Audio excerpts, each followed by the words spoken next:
Bismillahirrahmanirrahim. Assalamualaikum warahmatullahi wabarakatuh. Apa kabar anak-anak kelas 6A? Semoga tetap sehat selalu ya. Nah, pada kesempatan kali ini edisi hari Sabtu tanggal 31 Juli 2021 kita akan lanjutkan pelajaran tematik 1. Pada kesempatan kali ini saya akan menjelaskan muatan SPDP KT 3.4, yaitu mengenal karya seni patung. Nah, sebelum masuk ke penjelasan, alangkah lebih baiknya kita awali dengan membaca basmalah bersama-sama. Bismillahirrahmanirrahim. Nah, di sini seperti yang saya jelaskan di awal, kita akan belajar mengenal karya seni patung. Tapi sebelum lebih lanjut, perlu Ustadz tekankan bahwasanya tidak setiap ilmu itu harus kita aplikasikan dalam kehidupan sehari-hari kita. Jadi kita harus bijak karena kalian sudah kelas 6. Jadilah anak yang bijak.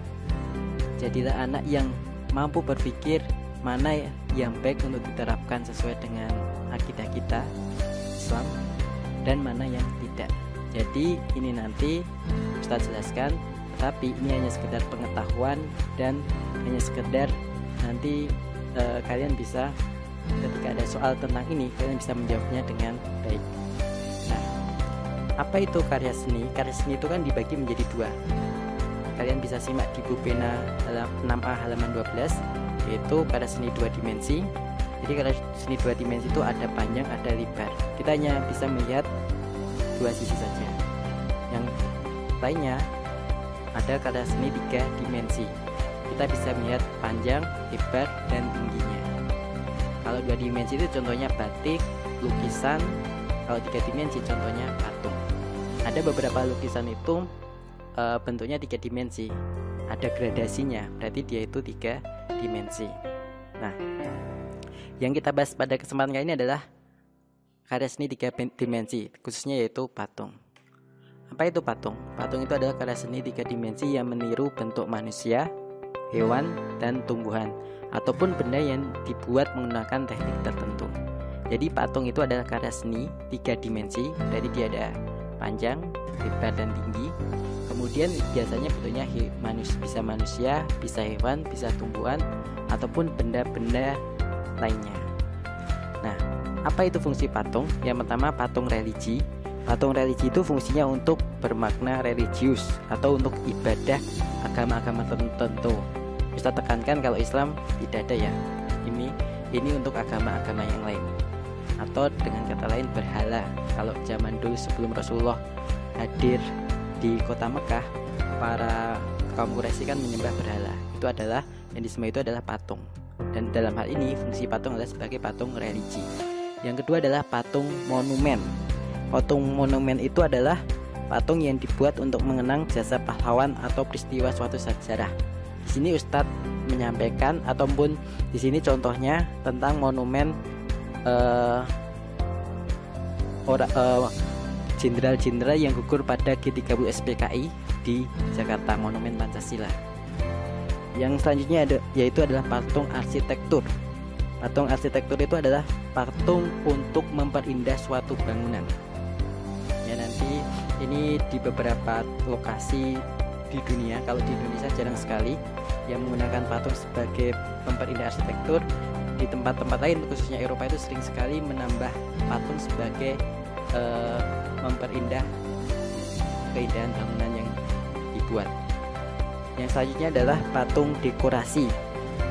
Patung dekorasi ini sebagai tambahan penghias entah taman ataupun tempat ataupun yang lainnya. Ini contohnya sebuah patung yang ditempatkan di taman.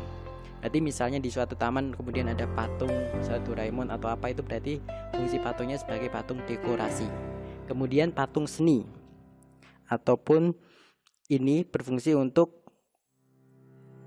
sebagai dinikmati keindahannya. Jadi patung seni ini berfungsi untuk mempercantik ataupun menyimbolkan kesenian. Yang terakhir adalah patung kerajinan. Nah, patung kerajinan itu berupa patung-patung yang dibuat sebagai salah satu benda kerajinan. Itu adalah fungsi patung 6 diantaranya seperti yang saya jelaskan tadi. Kemudian berdasarkan bentuknya, patung itu dibagi menjadi dua, figuratif dan non figuratif. Apa itu figuratif? Figuratif itu berbentuknya realis. Realis itu berarti mengambil contoh benda-benda yang nyata, ada seperti manusia, hewan, tumbuhan ataupun benda-benda alam. Misalnya seseorang itu membuat patung yang bentuknya kuda, maka patung yang ia buat itu termasuk kelompok figuratif. Kemudian untuk non figuratif itu artinya bentuk yang dibuat di patung non figuratif ini adalah bentuknya abstrak. Jadi kita tidak bisa menemukan bentuknya itu di alam. Contoh misalnya membuat lengkungan, membuat bulat dan bentuk yang lainnya yang tidak ada di dunia nyata, itu maksudnya ke patung non figuratif. Misalnya ada patung bentuknya lengkungan setengah bola, maka itu masuknya ke kelompok non figuratif. Kemudian kita lanjutkan alat dan bahan pembuatan patung itu dibagi menjadi dua. Kalian juga bisa lihat di pena 6A halaman 21. Yang pertama dari bahan lunak. Bahan lunak itu berdasarkan namanya itu berarti bahannya itu lunak, tidak keras. Apa bahannya? Ada tanah liat, lilin, sabun, dan plastisin. Plastisin ini adalah, kalau lebih terkenalnya di kalian itu malampet. Itu adalah alat-alat atau bahan yang digunakan untuk membuat patung. Kemudian yang kedua bahan keras, berarti ambil bahan yang keras seperti batu, kayu, dan marmer. Kemudian alatnya yaitu butsir, berarti dibuat seperti ini, dikerik. Kemudian bisa juga di meja putar, kayak membuat gerabah. Kemudian bisa juga cetakan. Sudah ada cetakannya, tinggal menuang saja, nanti ditunggu kering jadi patung. Kemudian yang kedua, yang untuk keras itu dipalu dan dipahat, kemudian bisa juga diamplas. Ini adalah alat untuk membuat patung dari bahan keras.